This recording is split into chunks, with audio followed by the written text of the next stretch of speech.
Naomi Kayondo, welcome. Thank you very much. I'm happy to be here.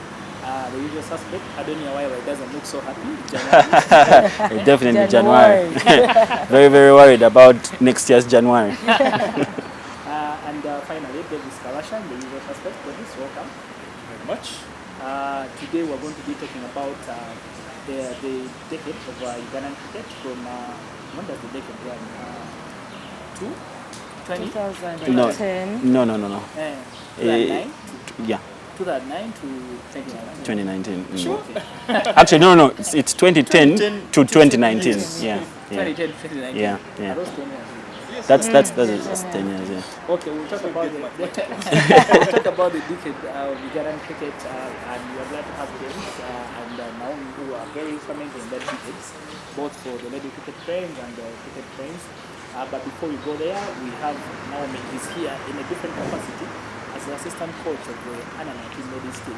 We want her to tell us about the preparations, when is the tournament starting, and the people have to pay if they are going to watch the tournament.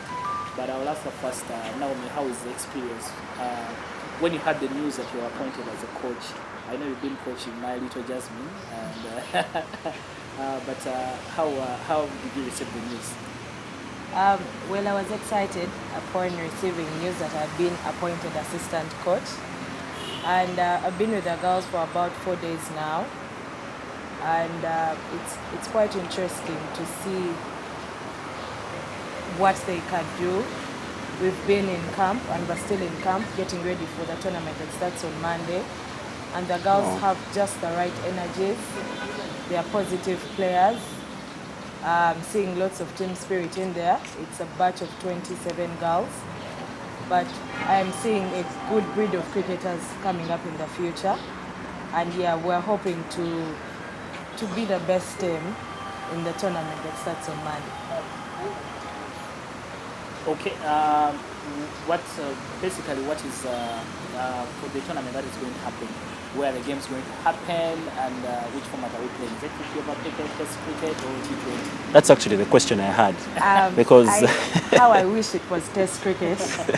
But maybe that will happen in another 10 years' time. I don't know. The tournament is bilateral series, under 19 girls, and it will be Uganda under 19. Uganda is fielding 2 teams, so Uganda under 19 side. Then there's Uganda Select, and we'll be playing the Tanzanian under 19 side. The girls, the tournament is going to be held, all the games are going to be played in Chambogo. And we're playing the T20 format, so the shorter version of the game. The most exciting one, I should say, but I think test is more exciting. But for now, in our Ugandan setting, T20. Test is painful to watch. Well, because you have to sit for about 4 or 5 days, but I think test is the real cricket. It's the real cricket, but less exciting cricket. Okay, yeah, it's free entrance, so everyone should actually come and watch our young breed of cricketers, people that will become me in another 2 years.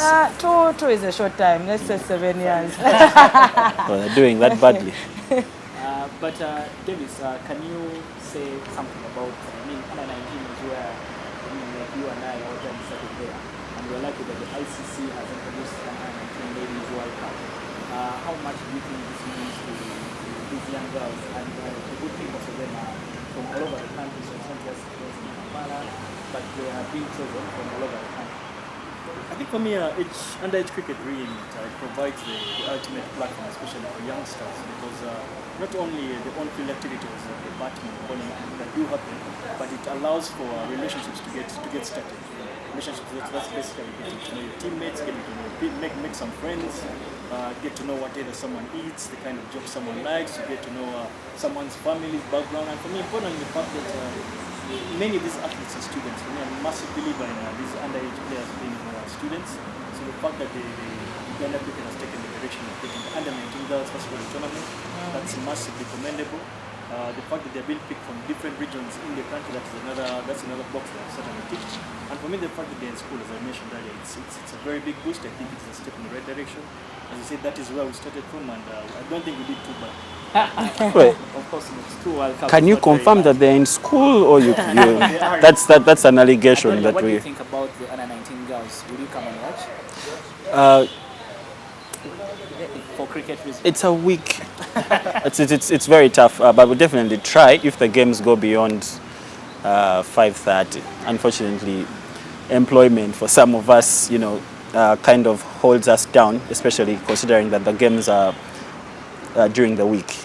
I don't know if that's there are games happening on Sunday or games start on Monday. They start on Monday. Games start Yeah. on Monday, but I and don't on know. Friday. I've seen you So- watch a cricket week game on a Tuesday or a Wednesday. I Uh-uh. think you should be able That's to come through. that's after 5:30. Oh, Yeah, unless of course you can write a letter to my boss.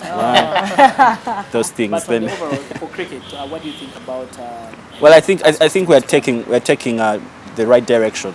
Like I said, for what's really been missing in our array of cricket cricket structure is more games and more games and more games.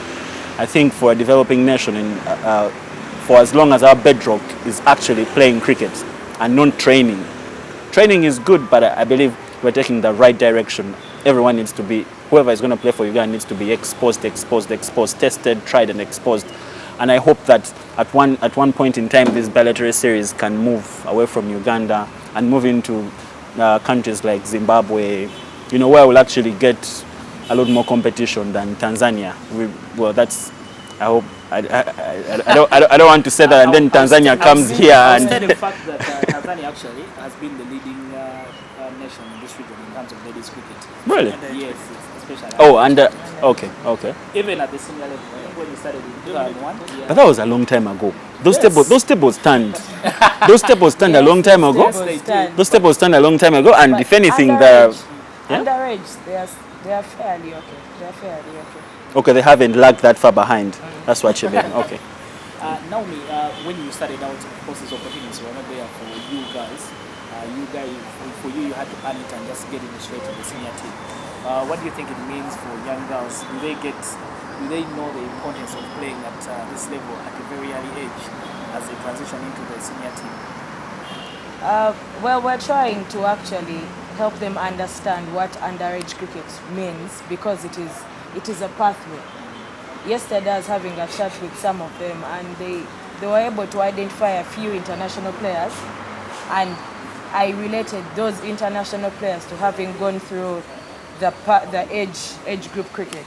Okay, so I think it's a good opportunity for them. Unfortunately, some of us did not have it. Okay, yeah, I played under 18 and under 19.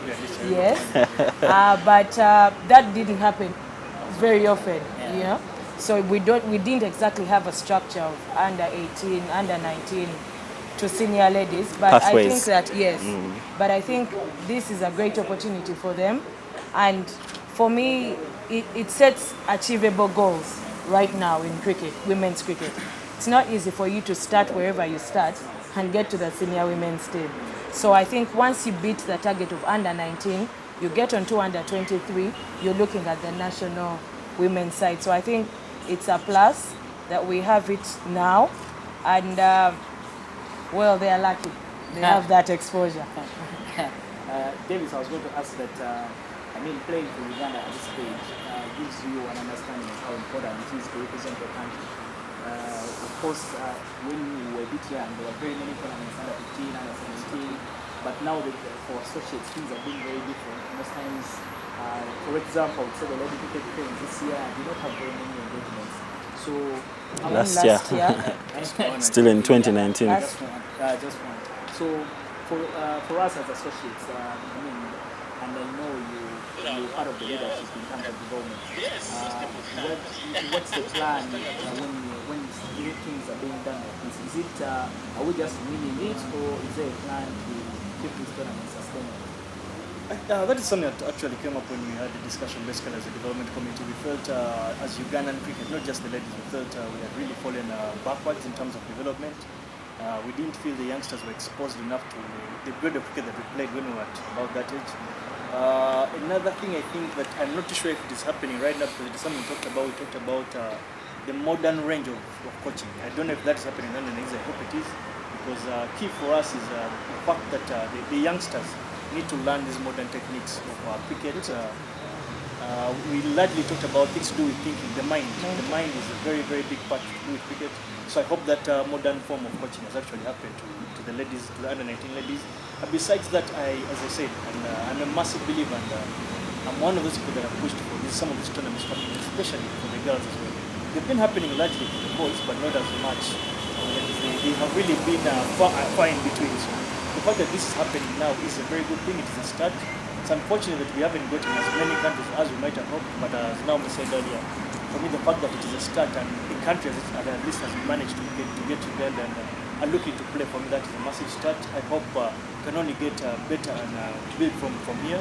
But generally speaking, I think such a platform is very, very important for women's cricket. You posted something about Kenya. Did that go up in smoke? Yeah. They pulled out? I think Kenya sent a communication yesterday that the problem with Kenya is that their school started, I think, that's a bummer. this week on Monday.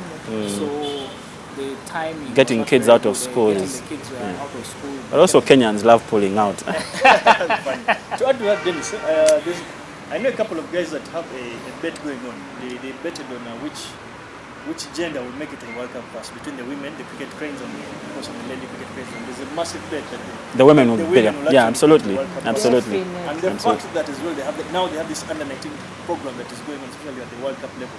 People believe that the women's game is actually going to move much, much faster, especially with such opportunities. Yeah, I think we're going to get to that discussion later when we talk about the decade. When we talk about the lady cricket cranes in the decade.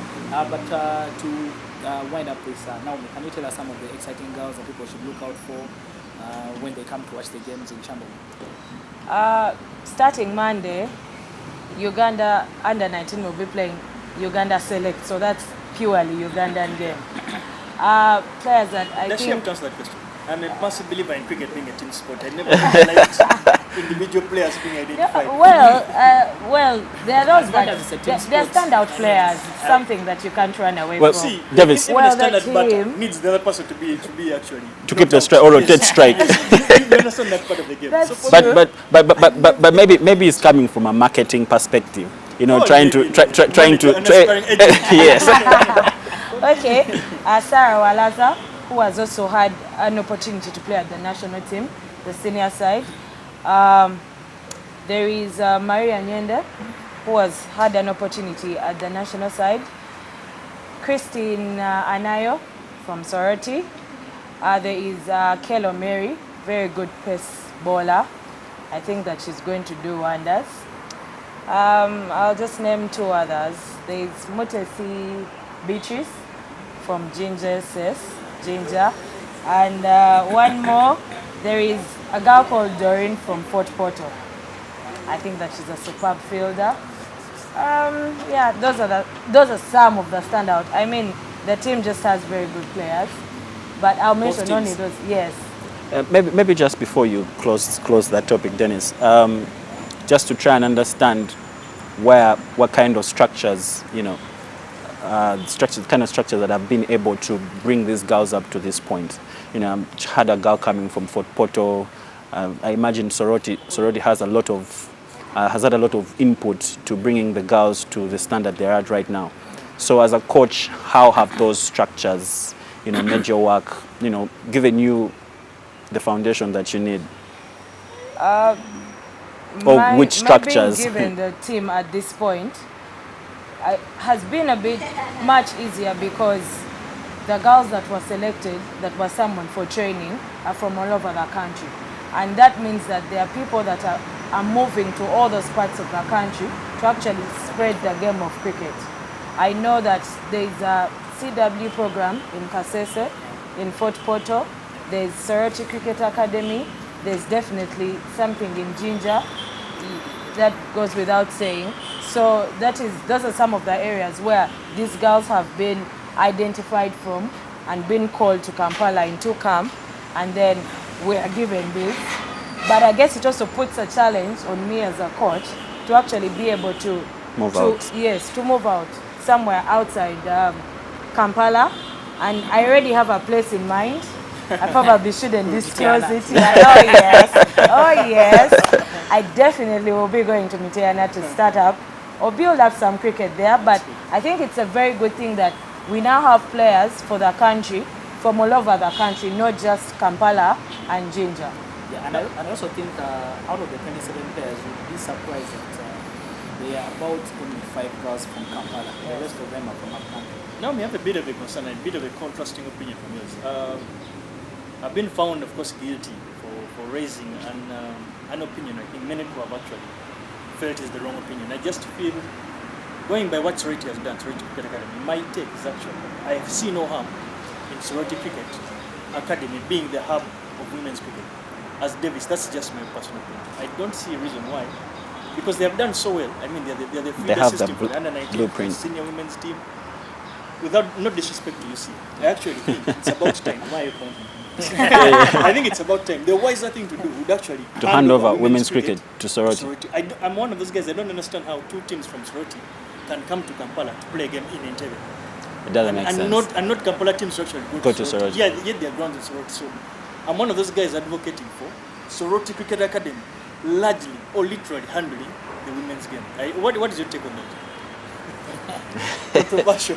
Very controversial. I definitely would not agree with you. Do you want to answer that question? You don't have to answer. You can defer the question. No, but just to chip in, so sad that I actually agree with Davis. because truth be told, what you cannot deny is success. It will be completely foolish for you not to see the success. And maybe for something you see to think about, and maybe this will also come up when we're talking about the decade. How long has Sorority been in operation? 5 years. 5 years. 5 years. The quality of cricketer Sorority has produced in those 5 years. If you look at the national team right now, or rather the national women's team right now, or look at the development structures for UCA outside Sorority, you will struggle. You will struggle to find a player of quality that Sorority has created. So that right there is something for UCA to think about. They don't have to totally give up their rights to Sorority, but they have to think about. I want to agree and disagree at the same time. I think what Sorority has done is that they've given you a blueprint of in business it's called what the prototype. A prototype. Yeah. So all you need to do is get the same thing and replicate it in other regions. And while at it, you help the same regions develop. Like David says, it makes no sense. Even me, I still don't see the sense in a team coming from Fort Portal to play in Kampala, and then they'll have to go back. Yeah. There's too much risk and then plus the expense. I think Sorority now the region itself has enough players to play in their own league and to play more consistently. Because if they come to Kampala and play 5 games in a season, they would have played much more cricket. Washed out. Exactly. They would have played much more cricket. Right. 250 overs that started. We might be jumping the gun. I mean, if the selection of the team is anything to go by, given how spread out it is. If I'm a logical thinker, I would say that the investment is there, or the will to invest in those regions is there, and it's evident in the selection of the team, it being, regional. Maybe there's a much more long-term plan to actually see cricket sprout out much stronger in all these regions, and maybe that regional sort of structure can also take root. My only problem with it would be, like David said, to spread out. UCA attempting to go into the regions around Sorority, which I feel is you're trying to do. You're trying to do the same thing the other guys are doing. All you need to do is empower them so that they can have a bigger reach and coverage. So there's no problem with. You don't need to. I don't. But anyway, sometimes I feel it's an African thing. Guys, watch the space, Mutiana. There's a thing a client of mine used to say that there's no problem in copying. The issue is how you copy. Your copy should be better than exactly. As in, you've got to see what they've done right. There's nothing new under the sun. You will not find anything new under the sun.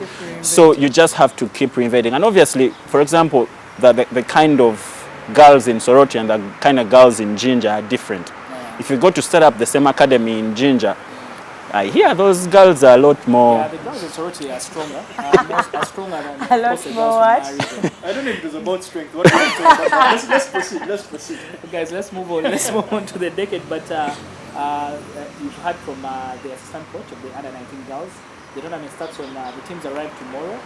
They'll have practice in Chambov on Sunday, and the games will start on Monday morning. Uganda under-19 will be playing against the Uganda select side, and in the afternoon the Uganda select side will play Tanzania. And the fixture, of course, is on. You can check our website, the Kawowo Sports website. The fixture is there. The action is completely free. You don't need to pay for anything. Most times people ask how much is the interest, but it's absolutely free. And the Chambogo Cricket Oval is within the Chambogo University. It's not very hard to find. Just ahead of First Technology. So on your right. So be there, come and support the girls. And T20 cricket is very exciting. Guys, moving on, we need to talk about the decade. Something Naomi has talked about passionately with me in my inbox, that we've neglected the ladies. We speak a lot about the boys, but we don't make enough news about the guys. I want to start with Adonia, who I want to play the devil's advocate. Within the decade, what stood out for you? An event before we go to the players, for both the ladies and the men. Well, for starters, just a message to Naomi. Well, for an ordinary Ugandan, you need to put your hand up for someone to pay attention. So the ladies need to. I'll tell you why. I never used to watch ladies cricket. For one reason, I got bored out of my skull. Like, I would sit there and I want to sleep. So I did, but I did try to watch a lot of ladies. I tried. But anyway, I think the game needs to try and evolve in terms of developing skills for the ladies as well, so that the game is actually, it might not be very, very electric to watch, but entertaining, just a bit. At the end of the day, that's what brings the fans. So you have to think about that aspect as well. But as far as the decade is concerned, 2009 to 2019. 2010 to 2019. Well, for me, it's been such a good thing to see Uganda host more cricket in terms of tournaments. And Davis, you guys probably were a lot more woke before the decade before. And the little cricket I watched while in high school was international cricket. Was just Kenya touring. Maybe I didn't quite get the chance. Yeah, I don't get. I didn't get the chance to. I don't remember coming to watch a tournament that had countries like Namibia, Singapore, Oman. So for me, I think this decade has been great because the game has grown in that sense. We can actually host tournaments. Although, which brings me to now the more worrying thing about it is the lingering state of our grounds and what that means for the continuity of that ICC ability to host tournaments. Yeah. Okay. Davis, you are a captain. Yeah. Yes, I think the longest serving captain in this decade. What event stood out for you for the cricket games? When you were the helm, even when you were not? For me, largely because, of course, for me, the success of both the men's and the women's teams, of course, both these teams managed to become continental champions. For me, I'll take the bigger prize for me was, of course, the men's one, no disrespect to Naomi. For me, because, it's okay, I have my opinion also. Listen. For me, I felt the fact that it was done at home ground in Lugogo, was done after yes, it was done after I think the team had just had a bad tournament in Dubai. So it was a time when youngsters had actually gotten a chance to prove that they were way better than what they had done in the last weekend. So for me that was probably the biggest success, the biggest event or biggest moment of my last weekend. For me, the saddest part about last weekend, besides what Tony said, of course, about the state of our grounds, is something off the field in terms of the playing. The fact that Ronald Seaman, of course, must remember, he was forced into retirement when he collided with Brian Masaba. An incident that happened again, unfortunately, at the Lugogo cricket oval. So that for me was probably the saddest thing that happened to me as a person last year in terms of cricket. So you must remember Ronald Seaman, who had done so well at under 19 and the national team. He never ever played the game for not just for the national team, but another cricket game. Yeah. For me, that was very, very sad in terms of it being very personal. Okay. Oh, interesting. And now you Oh. are captain as well in this decade for the Lady Cricket Cranes. Can you please take Yes. down this testosterone?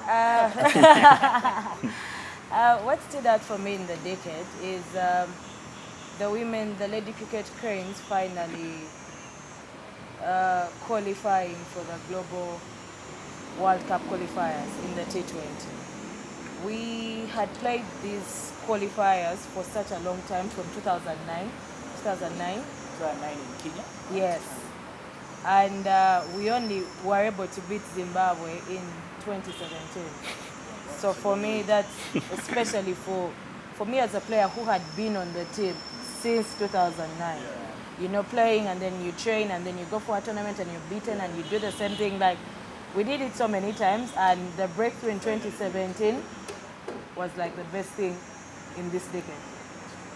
The trip to Netherlands, I think, was the most interesting one, you know. But yeah, what stood out for me was that finally qualifying, finally beating Zimbabwe and qualifying to the global stage. I want to agree with Naomi. I think that for me, whether it is men or women, that was my event of the decade. I feel the ladies, I think, had never played outside of this continent before. Apart from the one of trip to Dubai, the Dubai tournament. close to the continent.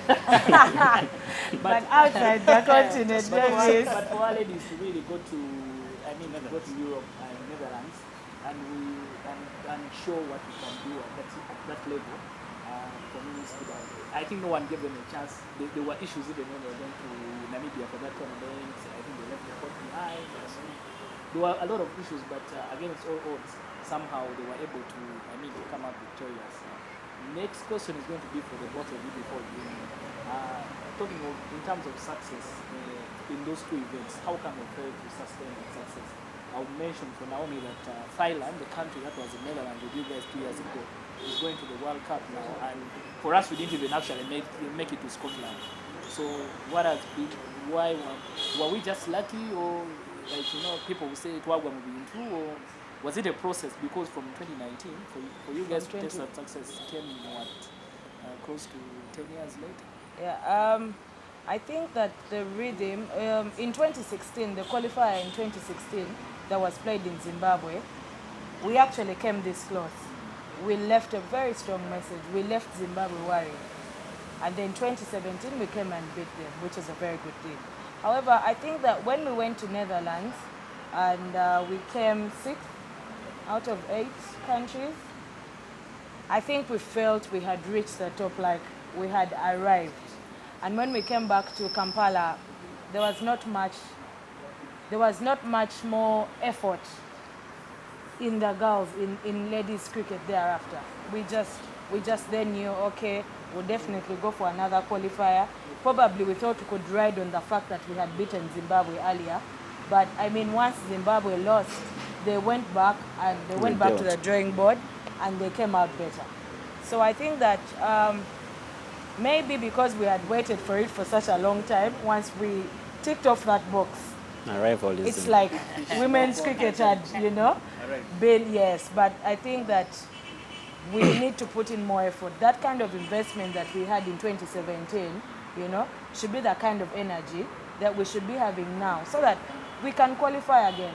But and was then that from that stage? Sorry to cut you short. Was that laxity in the players, or was that the team that?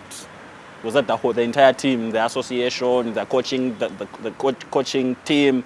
Was that like a laxity in the entire system, or was that just the players? If I was to apportion blame, I think that the blame, my 60% would go to the association, because then after that we had a coach that had been with us for a long time. He was fired. That's not up to players to decide. But yes, his contract wasn't renewed. But then I would expect, I expect that then, okay, once some guy's contract is not renewed, you bring up someone else to start working with the girls to for the next qualifier. But then if you sit back and not motivate the girls in any way, there seem not to be any training things going on. These players, remember, are not professionals. they do other things. They are professionals outside cricket. So they'll probably not come around as often as they had to. And yeah, so 70-30, 30 players. Of course, I would imagine as a player that got to that stage, we should have been challenged to work harder, get back to that stage, and move further, you know, not just feel like we had arrived after going to Netherlands. Davis, for the men, to me, the problem for the girls, the Naomi has mentioned. What happened to you guys after you? I don't think you've taken any other better catches than those two. The catch that pushed him. No comment. The catch that pushed him to retirement. No comment. But really, for me, the decade I think is for the cricket fans. Again, my opinion. I think it's been coupled largely with now realization that many of the teams that were below us have gone way ODI ahead of us. status. Some ODI nations right now, others have T20 international status. So that realization, the reality that we're actually doing as badly as we probably never would have hoped. This big fish in small pond mentality, whereby we always knew we could always finish second or third behind either Kenya or Namibia and qualify for the global T20 qualifiers. I think that realization helped us actually sober up, and for me, I feel right now there's a lot more thought process, as I mentioned earlier when we're going to Oman. There's a lot more thought process in how the players get picked, how the players how they train, how the size of the squads. You must recognize that the squad, of course, was trimmed from 25, I think, to about 12 guys. 14. So for me, that only goes to show that there's more thought process going into it. There's an understanding of the modern game and the modern requirements of today's cricket. So for me, I think the fact that we've taken those bit of directions and those very hard decisions, I am actually hoping a lot harder decisions that will be a lot more profitable can be made. But generally speaking, I think this last decade was a decade of realization for us to actually sober up and say, you guys, you know what, we cannot actually just settle to just be here in Africa. We actually need to push and scale greater heights. So for me, that is something I think that will help us moving into this decade. Adonia, what do you think? The lessons have been very few, of course. The success has been there, but we failed to sustain it. What do you think have been some of the problems? Well, our biggest problem, I think, in this decade has remained the same. Actually, two problems for me. In this decade, we've exposed, I don't know if it was intentional or it wasn't, but all I can say is that we've exposed the loopholes in our system, and they're very, very clear and they're very evident. So that the actions that need to take cricket forward in the next decade are very, very clear. You just have to be honest. Yeah, and they've been identified. You just have to be very honest with yourself. Like, I can tell you for a fact that there's a big problem with our development strategy and structure. That's very, very clear, and you cannot deny it. There's no. What is there now is what worked then, and it, exactly. Unless you do something different. And even that has been left to the charities of Felix or Luca, and South Amira had something also. So it's been left to the charities and the generosity of individuals, which is not a bad thing. I mean, we're all taught by generous cricketers. It's still good. It's still a good thing. But I think there has to be deliberate effort to build those pathways, or to try and reignite those pathways. You see, cricket Uganda really lived off the school structure, especially the likes of Chibuli, Old Kampala, so many other schools. But cricket has died in most of those schools, or it is on its deathbed. You get, so it's very, very much so. It really pains me to go back to a school like Mwiri, and they still struggle. People are saying, kids are saying, oh, send us balls and bats. What are you talking about? We literally made bats from desks. So I think there's a big development gap there, and we really have to think outside the box to try and make sure that those pathways are actually very, very alive and working. Then obviously the structure at large, like Davis hinted, our biggest problem is trying to bring our cricket into the modern era. Yeah, and that obviously will require a little bit of investment, but I think it's that, or we cease and desist from playing cricket. Wow. Yeah. Tough words from Adonia. Davis, you're part of the development committee. What is taking so long for us to develop development structures? I think Adonia mentions that our development is not in bits in turned on the times. Whether things have changed, and we need to do some soul searching for us to be more deliberate in terms of developing talent. And the things that Sorority Academy is doing, Ivan spends a lot of time with the kids in Yakasura. Tried a bit as well. Yes, Yeah. Mary has done its bit. What's the problem?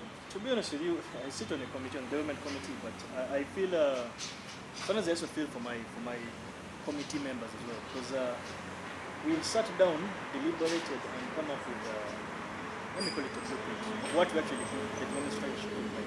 Now the sad part about the, can I call it the constitution of how operations work in UC, and we have been told that committees are only advisory. Yeah. So they only advise. Once you advise, you leave the rest to UC. So I feel To the board. yeah, I feel as I can speak for the development because we have actually done our part and we have presented. I'm not mistaken. If I'm not mistaken, at least there are two books that we have presented to UC. So what UC has done with them, if they have put them under the shelf, that we are unfortunately are not too sure. And it doesn't look like many of the things we talked about have actually Been happened. executed. So that's a bit of a challenge, and it is sad that it's happening that way because you see, these committees are voluntary committees. People spend time, people think about these things. So it's a bit of a slap in the face because for guys to take time, sit down, come and give you a paper, and then you shake hands, the media takes pictures, and you can't throw it under the table. It's just an absolute insult to people's time. So that's an answer really to be addressed by UC. It's an implementation problem. Yeah, an execution problem. Okay. If you shout out to the people watching, Franklin Kawowo is asking Naomi, this is yours. We've seen the likes of Samari, Nakisui, Samari and Nakisui, are they the same person? No. Okay, recently has come through. Are there highly talented girls coming through as well? Oh yes, there are highly talented girls coming through. I have mentioned Sarah Walaza. Fortunately, she's from the same area where those two you've mentioned come from. There's Sarah Kakai, who is Musamali's sister, which is a plus. There are girls from Sorority that I've already mentioned. Akelo Mary, Anayo Christine. There's Fiona Kulume, who went for the camp in India. Yeah, and So both the girls were in India. yes. There is another one called Achan Raquel. She also went to India, and they met Raul, and they're excited about that. Yeah, so there's lots of talent coming through. I think there will be good replacements for the senior ladies in sometime in the future. Before you say something, your number one fight, Lloyd Patton, That's is a watching gun. from Mr. Ferrari. Please send out and shout out. Mr. Ferrari, that's the solution to yet another batting solved problem. But Naomi, my question to you really was, again, back to the question from Frank. You see, Uganda has never really had a massacre on talent identification. No, I don't think that's really been a problem. So his question, you will literally answer that question for the whole of today because we have talented players. Now, my worry is just like you mentioned Musamali and the other one. They get to a point and they stagnate because they don't get any better. I don't know if you think the same. So what do you think? Fortunately, now you're sitting in the chair of an assistant coach. How are you guys going to solve this bit of a challenge? Because we have too many talented players that are talented, get identified, and they stagnate. So how do we push them to the next level? I think what I have identified and what I am very particular on is technical, tactical. We have guys that are very good. Mental strength is where our big challenge is because that stagnating is because someone cannot think outside the box. Anything that they have not been told or they have not been taught or they have not been instructed, they will not be able to think through that, to kind of put up good opposition using their mental abilities. So with the under-19 girls, we are being very intentional about building mental strength. And for me, you have talented players, but if you're not mentally strong, I think it doesn't take you far as a cricketer because cricket is a big percentage a mental game. So we are being very intentional about it to build mental strength for these girls, especially from this young age, so that the players that feed into the senior sides are mentally strong players. And it's nice to see some players that are not very talented technical, tactical wise, but with great mental strength. And for me, that is a plus. I think that makes a good cricketer already. Yeah. I think that's what international cricket is about. But I wanted to also point out that one of the problems for our junior players, what Davis was trying to talk about, I've always felt it's, and Donny touched it a bit, it's like there's a feeling of rivalry. When they get here, they are not humble enough to go to the next level. I think that for me, that is what I feel is one of the things that lets them down. I mean, in terms of preparing them, you need to let them know. For some of them, it may be as simple as leaving Soroti and coming to Kampala. And they've That's arrived. It, they've That's arrived. it. Okay, now they won't stay in a 5-star hotel, but if you took them to a 5-star hotel, I think They are celebs in even their better. schools. What the hell? what more do I want? Yes. So for me, I've always felt that our players have not been humble. I remember our generation, no offense, but I felt we were a bit more humble than Yes. the current guys. Yes. And you cannot go to the next level if you're not humble enough. I was lucky to meet a girl from Southern Sudan who was being scouted by the whole NBO. And when we were with her at the airport, like she was just there. Like she was just all the guys who came to pick her up, you know, like, please, yeah. Then for her, she was just there, like, can she buy hair from? I want to buy hair. What? So the girl was trying to explain to her that, you know what, everyone in the NBA is looking for you because she's 15 and she's about 5'6". She's tall, yeah. So she's so tall. But for her, she was just there. She's like she doesn't know what's up. She had just come out from an academy in Senegal, and then she was here to just get a visa and then go to the US. But like she was so humble. Yeah. In my world, I said, if that was me, I would be like, you guys, what car you picking me? Dennis, But I feel some of our players have not been humble enough Yeah. for them to actually go Yes, to the next level. I definitely agree with you, and I guess partly because when you start to play out cricket as a young girl and you make it on the national team, but I don't think that's it because I also joined the national team. Hey, at a you came from a tender different age. background. Okay, but we'll not talk about background. But you know, so and I also want to put a bit of blame on the media. There are people that excel, and for me, when you give credit where it's due, no problem. However, if you blow it out of proportion, these are the things that are getting players to feeling like they have arrived, like they have done something in Uganda cricket that no one else has either ever done or will ever do, which is not true. You know, the game is bigger than all of us. So once you have a century today, that's a good thing, but you're not the first one. Naomi, I'll tell you, we live in the social media era. These are young girls, they will take a selfie and then they start putting those motivational things. Monday, what? If you don't pick me, if the fish swims, Yeah, but it's not meant to I be think there. The ship is safe At the harbour. I think it's just attention of, now So, that's but she puts a picture and then it has like 200 likes, then like Next, Well- she's a social media influencer. well, but I think that we need to. There's also room for like leadership or coaching or management to actually keep players in check. You understand? I have grown up knowing the game is bigger than all of us. You don't have an obvious number on the national team. You don't have an obvious number on the under 19.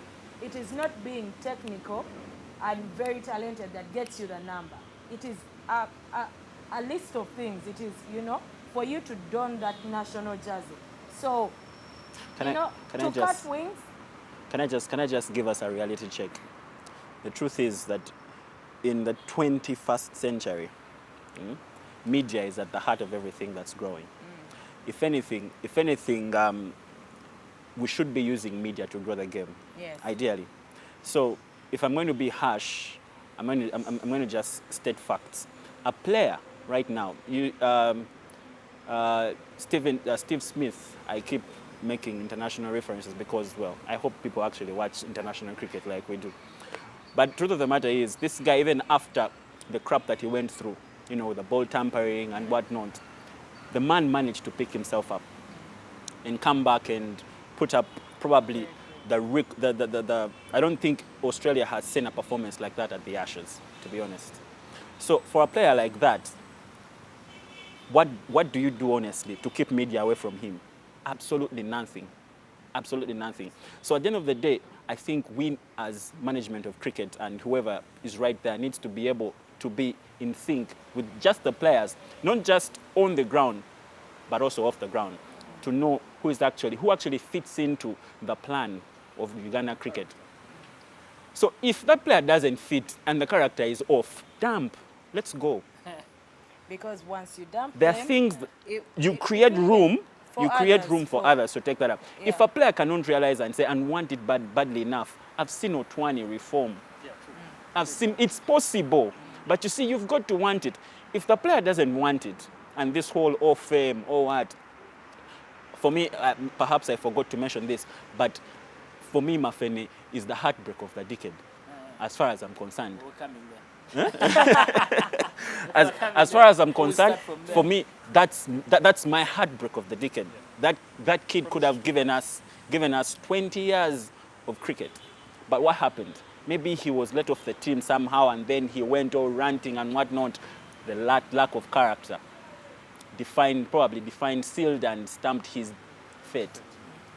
So we've got to keep dropping dead weight. It's okay. That's how it works anywhere in the world. Some Drop people say dead we don't weight, have move. that luxury. We do. Your We've pool got to. is small. Well, We have a big I pool. think We have how in many ladies- million? In ladies cricket, we do. And in any case, even if it hurt us to put off that dead weight, you pick up yourselves. I mean, they all came from somewhere. Right. And those areas, those regions are still sending us players. So You can only worry about that if your pathways are dead. But if you still have schools enrolling kids every other day, if you're still Sending out running coaches, academies in the region, if you're still sending out coaches to do training, you cannot worry about supply. Yeah, true. Guys, moving on quickly. Davis, we'll start with you. In this decade, who has, from the last decade, who stood out for you, and who do you think should have given more to Uganda cricket but they didn't? Because of one reason or another, could have been more happen. I think in that decade, that's when we played in the Continental Cup. We had the East African Premier League for about 4 years. We had the East African Premier League for about 4 years. Of course, we beat T20 tournaments and moving from division to division. Yeah, true. Really, as I say, for me about the decade, there's been a bit of success for the cricket playing suddenly, but there's also been some heartbreaking failures that we cannot forget, but we must learn from suddenly. For me, the guy throughout the decade that for me has been the go-to man. Let's listen. I never want to get myself in those positions. I wouldn't want to be thought about with guys like, for me, Frank Nsugga's service to Uganda cricket cricket. cranes for me is overwhelming. I don't know if I could turn back the years, I don't know if I can even sub as half as what he has done for the cricket cranes on and off the field. So for me, Frank Nsugga, for me, he deserves to be knighted if there was a possibility. of knighting him. Right. His service to Uganda, not Knight just the cranes, Sir has Franco. been massive. So for me, that's a guy that I would certainly be very, very glad if he can actually get a lot more success, not just on the field. I hope he can be rewarded by Uganda cricket. I think he deserves it. I can't think. For me, it's more than just a car. A car is 20 million shillings. For me, Frank's service really is even be hard to quantify in from terms the of age of 14, 16. 16. Yeah, he's about 38 now. So for me, that's literally his life. He's handed his life to Uganda cricket. So for me, that is something I cannot take for granted. For me, I think he deserves more than just a car. It's really, I don't know what you can give Why him. would you give a man a car? No, man, it's a lot more than that. So for me, A that's car the built in my biggest. house. Yeah, for me that's the biggest. For me, that was the player for me of the season, of the decade, not just internationally, even locally. For me, one of the biggest disappointments was a very, very good friend of mine, born on the same birthday with myself. Hamza Saleh for me is the biggest disappointment of my decade. A guy to have had that much talent from a country that doesn't have a lot of batting depth. So for him to have walked away from the game, of course, I understand his reasons. Life happens. He had a young family. He had to go and take care of his family. He had businesses to run. So I don't blame him for the decision. But the fact that he did it, many of us had always wished we had had half the talent he had. We might have probably even done a lot better than what we did. So for me, Hamza Saleh is certainly high up there among my disappointments of the decade. But as I said, life happens, so we take it from there. Interesting one. Donnie, you already mentioned who was disappointing you. Who impressed you the most in this decade? What can I say? Well, I think for me it will have to be, well, I would like to say obviously Frank Nsugga, but I mean, me and Davis can't agree always. So I would like to say Brian Masaba for just one reason, the work ethic. I have to admire the guy's work ethic. I can't quite remember, could have been around 2010, 11. Bran was had just joined Mobs University, and I think he just also played the under-17 tournament, and I think it was his time in university that quite gave him the pedestal for his rise, because the work ethic, the daily training and all that, and everything, every minute he put into the game, I think that's a work ethic I probably should have done myself, but like Davis says, life happened. So, but definitely for a person to give his heart and his time and, well, dedicate the last 10 years of his life to a game that probably hasn't given back enough. I honestly think we can't give these guys, you can never pay them back enough for their time and, putting their bodies on the line. So I think for me to rise from that, I don't want to call him an ordinary player, but let me just say ordinary Ugandan, to actually rise to captain Uganda, I think for me that's such a coveted story. He was never the kind of guy who gets things easily. Yeah. Even in the junior teams, he wasn't your first pick and things like that. So Yeah. he has had to Work hard. everything. He's earned everything. He's Yeah. earned everything. Yeah. Naomi, can you speak for the ladies? I mean, without being, I think you put yourself out. Well, I think a player that has stood out for me in this decade is Barbara Mukankosi. She's played cricket for, let's say, 2 decades, because she was there at the start of cricket in Uganda. I think that was 2002. Sort of women's cricket. Yes, women's cricket. I think it was 2002 or 1, or 2001. somewhere there, yeah. She was there from the start, and she's been playing all year through till last year. Last year she had an appearance she was on the squad that Played Zimbabwe, was it here? in the Victoria Series, yes. And she captained the side somewhere towards the end of towards the start of this last decade, yeah. And she's been an inspirational leader, okay. And she's also played cricket. She's given cricket a lot of her time. She's been into tournaments right from, I think, it's just that we evolved in 2020. But if we had remained 50 over cricket, should have lots of stats for her name, you understand? But even with T20, she still played very, very well. And I think she's also that kind of player that has given cricket a lot of her time. I remember I saw her playing in Ligma since I think 6 months Pregnant. So someone that loves the game that much will, be here for training when it's national duty, train for her club, teach the young girls. I think she stands out for me in this decade. My hugest disappointment is a lady that I captained when I played under 19. The first under 19 team was captained by myself, and we had a girl called Chisache Anna. Very good bats lady.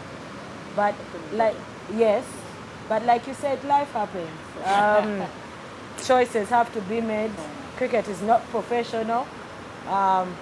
So yeah, she walked away from the game, and I have kept telling her, come back, at least play for a club. And life happens. She can't be bothered anymore. Yeah, but there are those players that you say, like you said, still a country that has challenges with batting, and you have those outstanding bats ladies that you think could have had a good contribution. So yeah, she was my disappointment of the decade. But also just to mention another player that put in a lot for cricket, and then after some time, I think she just consciously walked away, is Ariemo Christine. She was a name. First lady to score a century. Yes, she was a very good bats lady also. But as Davis has simply put it, life happened. I think the longevity of ladies is different from that of men. Yeah. Most of them after university, the choices are very difficult for them. I think there is that. While that is a fact, I think it goes again back to what kind of structures we are setting. in different countries, they have a real professional setup where we've failed to professionalize cricket. The closest we've come is monetizing it. You know, the Rinkus of this world, the Hanumats of this world, the Shivas of this world, literally pouring money into into cricket. But that's not professionalizing the game. We've got to be able to, actually, I hope, Davis, you do get to that point where a player like Hamza doesn't walk away because we can't pay them enough. I think we need to get to that point, because at the end of the day, the bottom line is we need to keep rising. If we keep losing players, that's the task. The task is going to get harder. It just triples. So I think top of our to-do list has to be the retention of the players. How do we keep the players playing, especially the ones who actually not just interested, they have to be. You see, for me, if you said we have very many Shazads? That's my opinion. Like, yeah, but you see, Dennis, he can have his the requirements to be on that team, can't allow a player like a person like me to try and balance between because I want to grow a career, and quite frankly, cricket is not going to be, you know, But I'm not going to be around I cricket. talked about the fact that we have learned from some of these. Yeah. As I mentioned, a guy like Shazad, that's a good example. Shazad has come back into the team because the structure has changed, adapted. to allow him to Yeah. work and also make time for cricket. Yeah. because we don't play a lot of international cricket. Yeah, so he can have his job and still put in ample time to actually practice and play for the national team. That's what I think. So I think for me, the decade has been coupled largely with lessons. We have learned from those days we used to carry guys that were available. Yeah. Which I believe Guys that we have could moved bring out Lugogo in the morning. Exactly. So we have moved out of that and said, Shazad, yes, you're working, you're a big banker in DFC, but give us 2 hours. He moved. Wow, Give us a couple congratulations. of hours per week. Put in your time so that when it's time for the tournament, get leave days and actually come and play and do it for the country. So I think we have largely learned from our mistakes in this game. Yeah. Does that mean we become backup?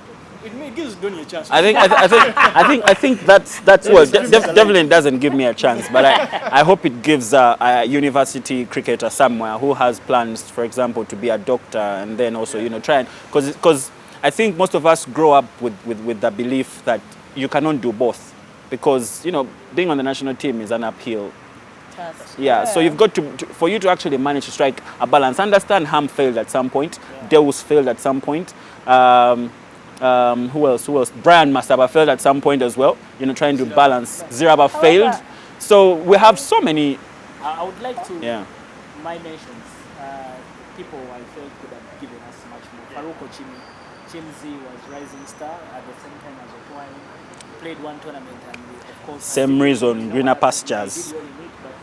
Life happened, that's what we use. But I felt Chimzi was one of those. Yeah, who could have benefited definitely. from what the Ochan and Riange were having issues. Oh. They were going away and they thought Ochan would be the next good young fast bowler. Yeah, young fast bowler. Oh, yeah. Things didn't happen. But my play of the decade, of course, for me is Roger Mukasa. I think in that decade, Franco is for the other decade, but in this I feel like Roger Mukasa carried a lot of burden for Uganda. Yeah. And then also Ronald Sembana, deserves a mention. Sembana was here for us in the junior teams. He just, after that incident, I think because I feel he just never got the proper treatment in terms of mentally. Because for him it was just a mental thing, he was always worried. We didn't, we took things for granted and we just let him be. He's African. That's what it is. He's African. So it was, for me, those are the players. My mentions specifically. Maybe. Just to pick back on the discussion about striking a balance, I think also in ladies cricket, that's been a challenge, and especially once the ladies decide to actually start families. Yes. So I think that in the next decade, no, you can't delay. I mean, that has to happen. Yeah. It's No, you can't delay. No. There is an age within you need to just sort that out. You get it? But I feel like there's need to work out structures that give these people an opportunity to actually come back. You understand? This shaming of, she's a mother, she can no longer play cricket, is just not there. And even with people that are actually professionals, you know, that structure, these lessons that we've learned should actually be concretized. That you can actually have your job like I do, and then you can come and put in hours, so that, you know, selection is not based on Vakis that can be in Lugogo Mother of two. at 9 a.m. You get it? As long as someone can still deliver, you know, someone can give time, they can train, they are up and available. I think yeah, you need to consider them. You just don't push them under the rug. I think player rehabilitation is definitely such a big thing because we still get, I understand, I don't know if Charlie is still really struggling with his injury because I think is it the hamstring, I gather? I'm not quite sure. Yeah. Better now. If even the tournament in Oman, even the tournament before that, It happened and then yeah, he's so we really have a struggle there with rehabilitation, but also maybe to mention the, no, that's the other decade. It doesn't cross, yeah. Guys, we have run out of time, but to mention a few people, Chisara is watching, Felix Musana, Joseph Rikeva Tush says he introduced grandmaster about the cricket. That's the one thing you should tell me. The first time he sees you. The man was playing football. Justin Musabika is watching, Emma Opio. Davis Lloyd is asking, why can't overseas players do what Shahzad does? Lloyd clearly must have missed the last time we were here talking to Richard Okia, because it's one of the things I talked about, the involvement of overseas players. I felt the Richard's selection policy, I found it very stringent and very hard on foreign players. So it's something that we talked about on that show, and it's something that Richard admitted that it is something that they actually need to sort out, because these foreign players in particular, of course, is definitely talking about himself, but not just him, because foreign players, of course, they add a lot of spice and they bring in a lot of value, experience. They come, for me, to sum it up, they come with runs, which we need. So for me, it is something we mentioned, and the selector on that day of the show mentioned it is something we're going to do. Can you answer as well? He's asking how can we compete with the likes of the US that bring international players? I don't think we have that luxury as Uganda. We don't Yet. have too many foreign seasoned players. As talking about one who were born in Uganda. It's very rare to get too many Australians playing first-class cricket that were born in Uganda. Unlike that, chance is easier for a guy from US. Chances are much higher that either his parents or whatever happened that he was born They have in roots. US. Yeah, but guys being born in Uganda, it's not very likely. However, it is something you're thinking about. Of course, we must remember that a couple of, unfortunately, Asians were the Asians that departed this country in 1979. There's the belief that they obviously have children somewhere in India or in Asia who are playing cricket. So that is another thing that is being explored, because those children would suddenly qualify to play for Uganda. So it is, they may not be the seasoned players from Australia that Lloyd is talking about, but it is an angle that is being explored. Okay, interesting. As we wind up the show, Naomi, some parting words. We hope to have you again, by the way. But some parting words, what do you look forward to this new decade for ladies cricket? For ladies cricket, I think we're looking towards qualifying again for the globals and moving forward from there. No coming back. Beyond. No coming back. Yeah, we're looking at playing beyond Africa. I think we've done this the whole 2 decades, and we're moving further than that. Also, we're looking into, for ladies cricket, we're looking towards involvement of ladies in more things. So we're having more scorers, more umpires, more coaches. I think I've always been I a have big been. advocate for ladies coaching ladies. You don't like ladies Ladies. coaching men. Yeah. You're spot I on. agree. By the way, I try to coach ladies. One of the problems is they have too much pressure. Wow. But then also, how Dennis, to you be around cannot them you is cannot the coach same. women. Because me, I believe the guys that should coach, one should have the technical ability, and should have the ability. So my point is, it should not be based down to Or sex, gender. No. If the person has the technical ability and has the ability largely to pass on this information, for me that is about it. Regardless of I whether the feel men. the ladies, I've been around Okay, the ladies maybe- in Zimbabwe, but they seem to understand each other somehow. All they need is for them to have the technical In ability. addition to How that, many- so if you're building capacity, or what I also once says, let the ladies, give them the opportunity to be technically think that upright, is a to be good able thing. to push it on. You get. Don't you think So that if is not a you're different training, angle? That's Let's absolutely totally different angle. Yeah. I think that is different. No. If just to take it up from where you're saying, if you're saying that you believe it shouldn't be gender based, which is okay. Thank you. It should be someone's Now, right there abilities. is where my argument stops. Okay, now to push it from there, They make are- sure the abilities are from both genders, that's- like build the capacities.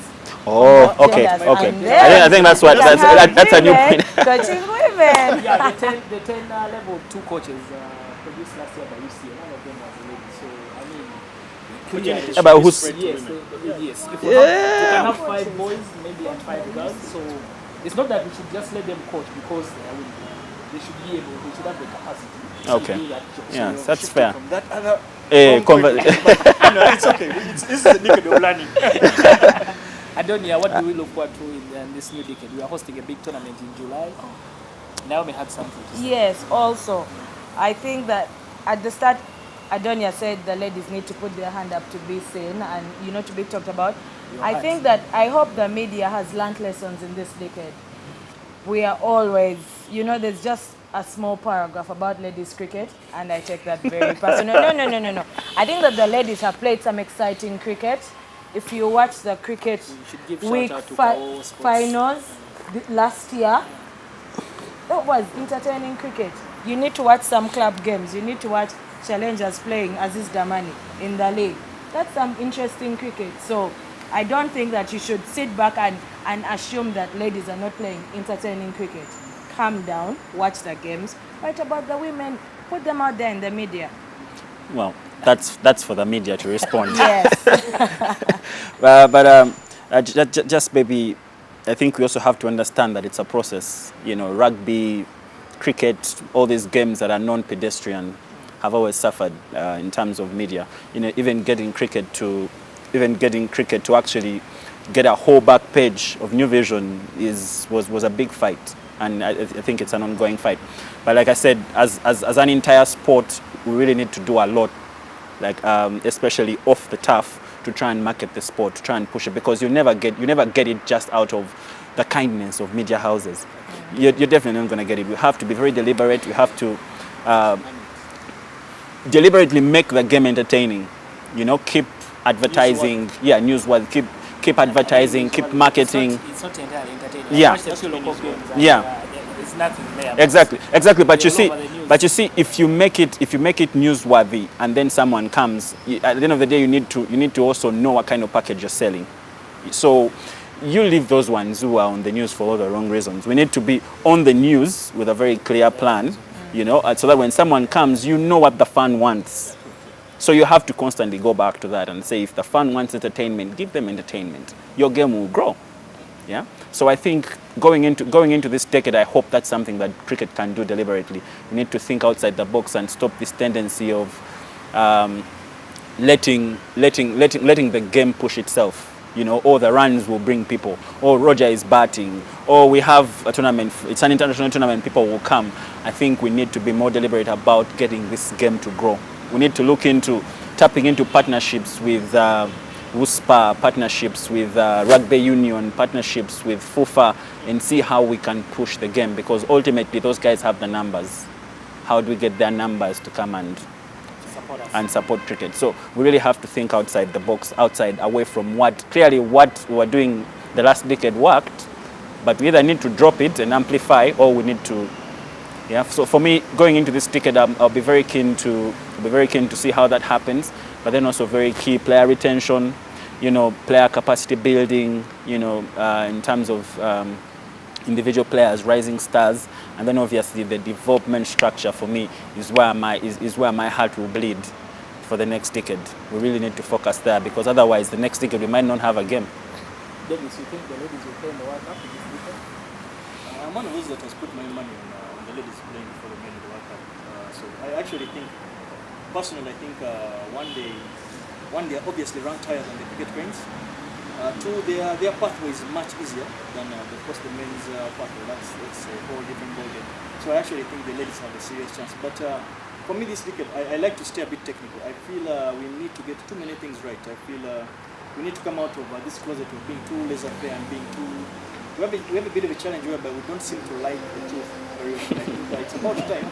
We want to do too well in this decade. We want to be counted among the men, the top associates. I think it's about time that we shrug that Mr. Nice kind of attitude and actually sit down and have some very hard and difficult discussions. For me, I think as I mentioned earlier, the training programs, the trainings need to be modern. They need to be player-based. They need to be based towards what you expect the player to do in a particular situation. they need to move. We need to move away from largely very big group kind of trainings.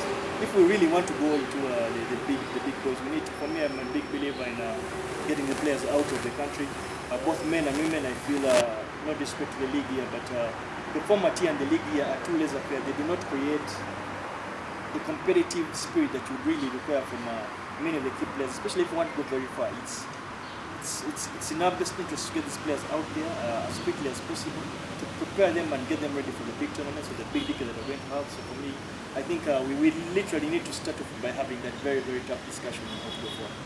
A legend from the previous decade, Junior Kawowo agrees with That's a legend. that we should have a lady coach coaching women, but she should have the ability. Yes. But other than that, Yeah. By the way, Junior is one of those guys again.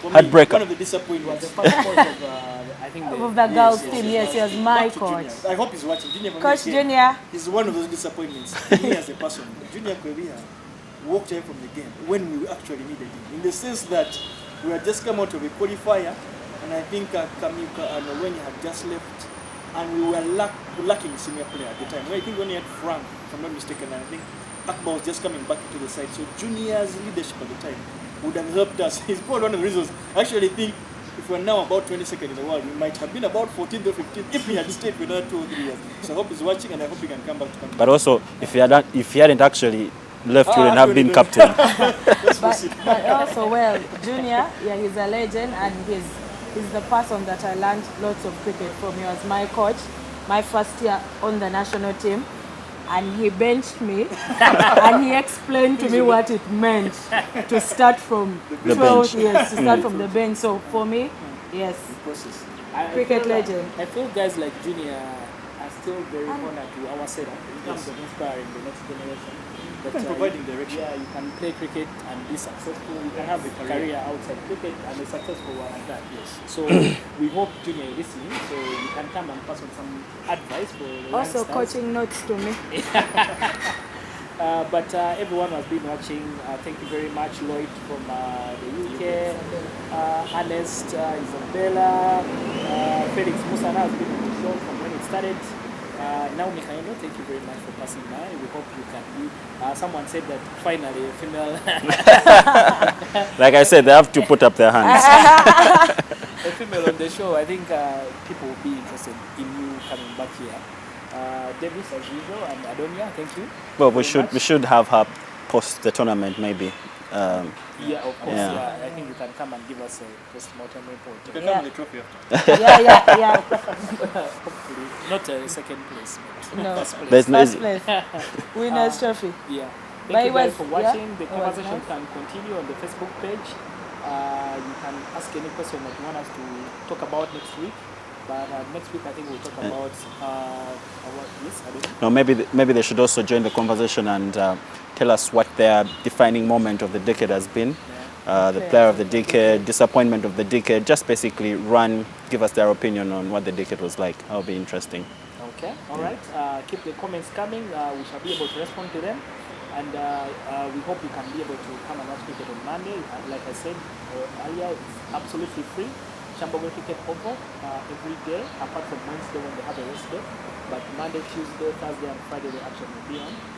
Come and support the youngsters. The next Naomi Kayondos will be in action. In how many years? You said 7. It's a 7. very long time. When do you plan to get married? Because that is. I think it is. It's not getting married. It is when you decide to retire.